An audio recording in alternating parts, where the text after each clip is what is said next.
Gusto mo? Gusto mo? Gusto mo ng ganon? Ha? Sarap talaga din. Maya, bibili ako ng ganon siguro. Siguro. Kasi yung mahal eh. Yun. Yung nagko-comment na ate, hindi mo naman masasabi yung ano eh, yung buhay, yung pamumuhay natin. Eh kung ganun talaga, ganun talaga, hindi there. Kasi ako there, kung hindi ako lumalaban sa relasyon ng asawa ko, wala talaga akong permanent income there na ako lang ang yung kaya kong buhayin ng anak ko, hindi. Kasi ayaw ko mamulubi yung anak ko kagaya ko, no? Ayaw ko din na magugutom ng anak ko.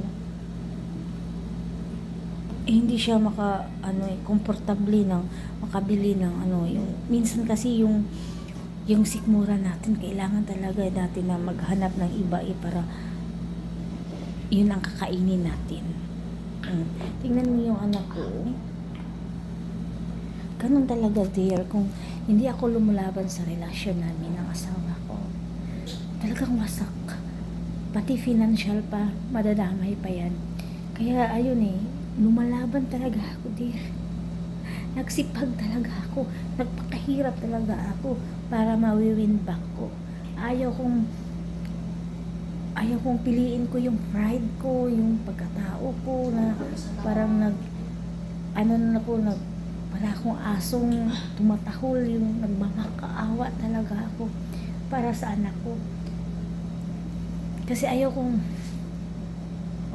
may sakit ang anak ko, nasa ward lang, alam ko namang mainit dun alam ko yung iba't ibang amoy dun yung CR mo pa, common pa.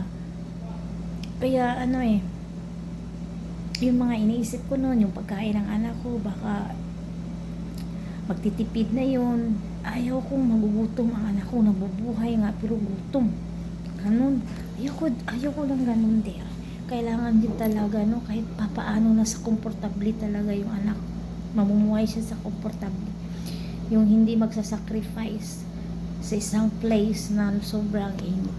Kaya hindi talaga yung nagko-comment na ate, hindi piliin mo talaga yung balahan ng ako magsasacrifice, ako magsasuffer, basta wag lang ang anak ko. Ano?